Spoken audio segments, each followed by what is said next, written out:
চুমুকে। সুপ্রিয় দর্শক, আজ আমাদের মাঝে উপস্থিত রয়েছেন সঙ্গীত শিল্পী আফরিন সুলতানা। শুভ সকাল আপু, কেমন আছেন?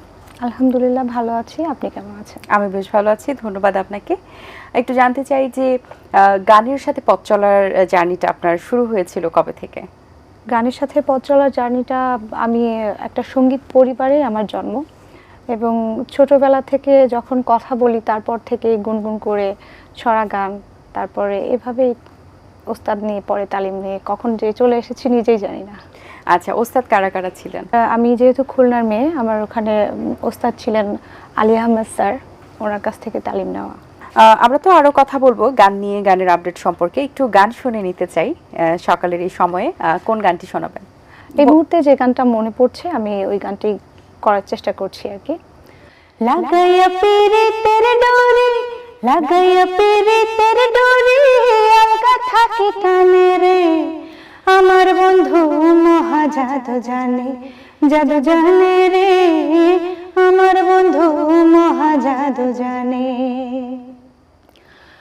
নয়ন মেলে সোনার চাঁদে, চাইলো যাহার পানে, নয়ন মেলে সোনার চাঁদে, চাইলো যাহার পানে, মন্ত্র ছাড়া করে জাদু দুই নয়নের বনে রে, মন্ত্র ছাড়া করে জাদু দুই নয়নের বনে রে, আমার বন্ধু মহা জাদু জানে, জাদু জানে রে, আমার বন্ধু মহা জাদু জানে। বাহ, চমৎকার! খুব সুন্দর একটি লালন সঙ্গীত শুনিয়েছেন, খুবই ভালো লেগেছে। আমরা জানি যে আপনার ফোক সঙ্গীতের প্রতি, মাটির গানের প্রতি অনেক বেশি ভালোবাসা, আগ্রহ রয়েছে।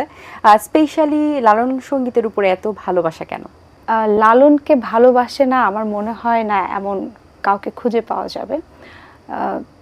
সেক্ষেত্রে লালনের যে ব্যাপারটা, এটা তো অনেক একটা দীর্ঘ, একটা বৃহৎ একটা ব্যাপার, এবং মানুষের মনের কথা, একদম অন্তরের কথা মনে হয় তার প্রত্যেকটা গানের মধ্যে খুঁজে পাওয়া যায়। সেভাবেই আমি লালনের প্রেমে পড়ে গেছি আর কি। আচ্ছা, এবার একটু জানতে চাই যে আপনার কাছে লোকসঙ্গীতের সংজ্ঞাটা আসলে কি? লোকসঙ্গীতের সংজ্ঞা যদি আমার মতো করে দিই, আমার মনে হয় যে যে গান সব মানুষের মুখে মুখে প্রচলিত আছে, তাকেই আমি লোকসঙ্গীত বলে মনে করি।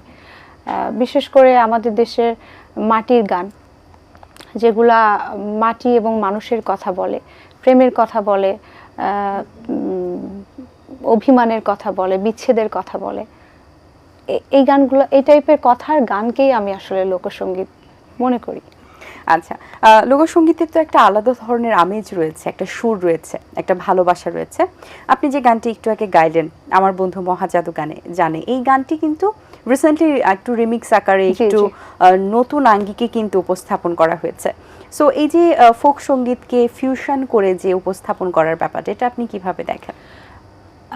যুগের সাথে তাল মিলিয়ে চলতে পারাটা একটা বড় ব্যাপার বলে আমি মনে করি।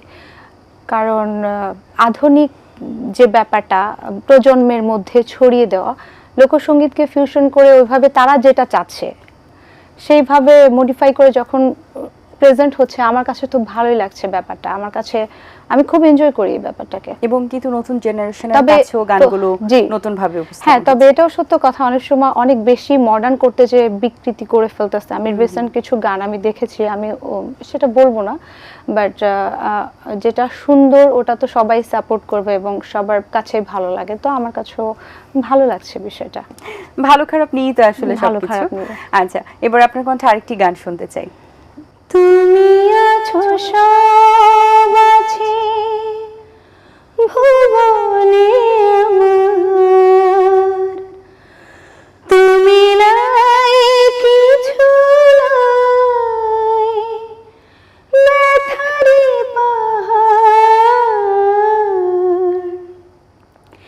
কি আছে জীবনে আমার, যদি তুমি না থাকো পাশে মরণে, কি আছে জীবনে আমার। তুমি আছো সব আছে ভুবনে আমার, তুমি নাই কিছু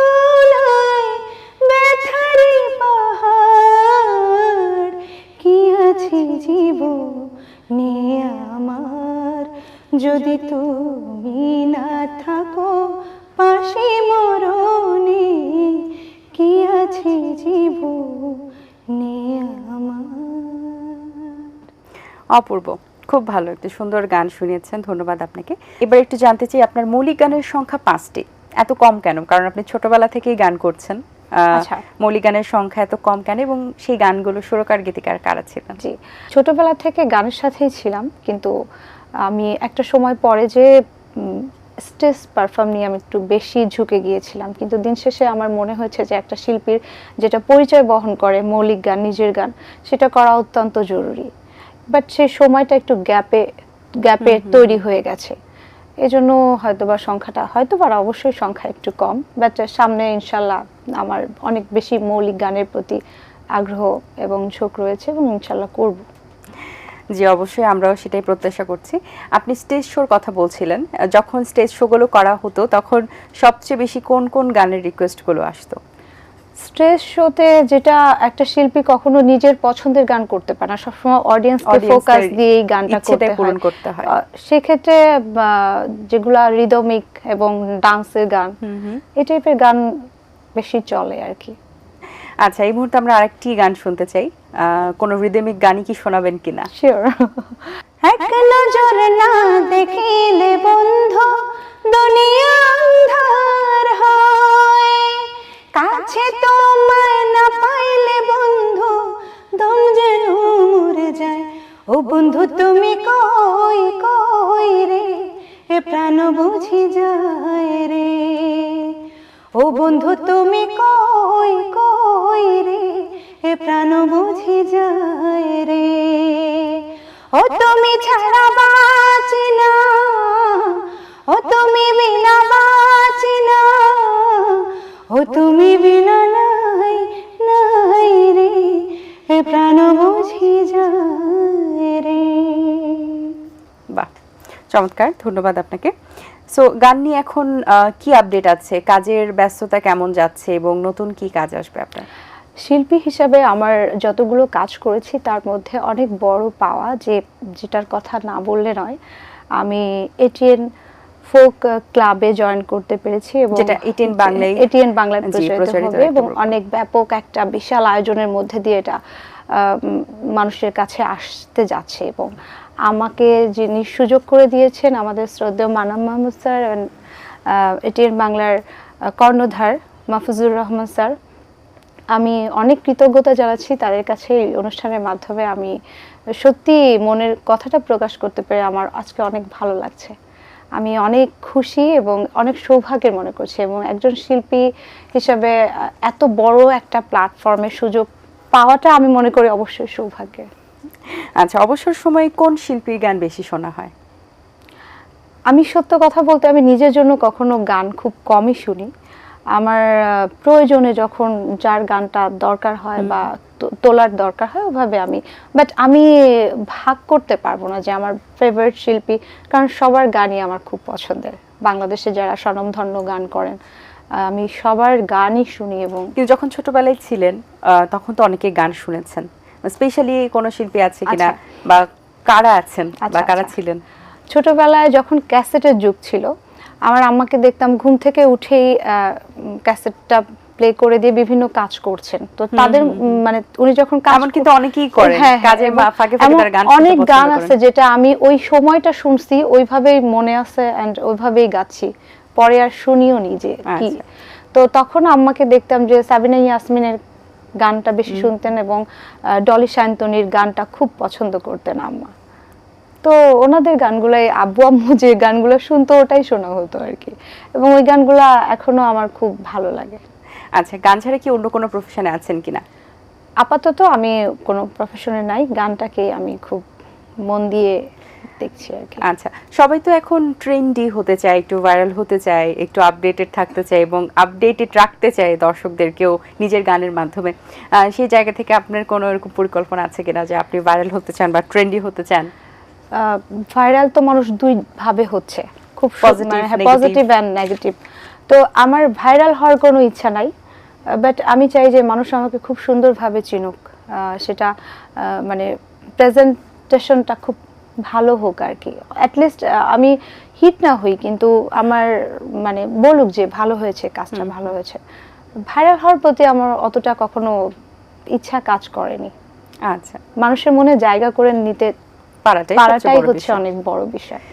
অসংখ্য ধন্যবাদ আপু আপনাকে, ভালো লেগেছে কথা বলে, সুন্দর কিছু গান শুনিয়েছেন। অনেক শুভকামনা রইল আপনার জন্য, ভালো থাকবেন সবসময়। ধন্যবাদ আপু আপনাকে এত সময় আমার সাথে থাকার জন্য, ধন্যবাদ এটিএন বাংলাকে এবং ধন্যবাদ এটিএন বাংলার সকল দর্শককে। দর্শক, আশা করছি আজকের আয়োজন ভালো লেগেছে। আজ এই পর্যন্তই, দেখা হবে আগামী পর্বে নতুন কারোর সঙ্গে। সেই পর্যন্ত ভালো থাকুন, সুস্থ থাকুন এবং এটিএন বাংলার সাথেই থাকুন। সকলকে আল্লাহ হাফেজ। দিন আসে দিন যায়, সময়টা চলে যায়, তবু আছি এই বেশ ভালো। জীবনটা রঙময়, যেভাবেই হওয়া চাই, নয় কভু সাদা কালো। এই আশাতে স্বপ্ন ভাসে, সুখ হাসে চোখে মুখে, চায়ের চুমুকে।